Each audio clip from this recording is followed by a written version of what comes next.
نخشع مع تلاوته. فليتفضل. أعوذ بالله من الشيطان الرجيم.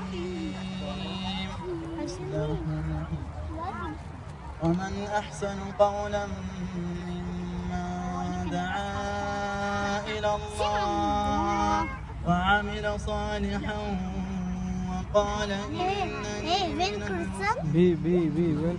ولا تستوي الحسنة ولا السيئة ادفع بالتي هي أحسن فإذا الذي بينك وبينه عداوة كأنه ولي حميم وما يلقاها إلا الذين صبروا وما يلقاها إلا ذو حظ عظيم. وإما ينزغنك من الشيطان نزغ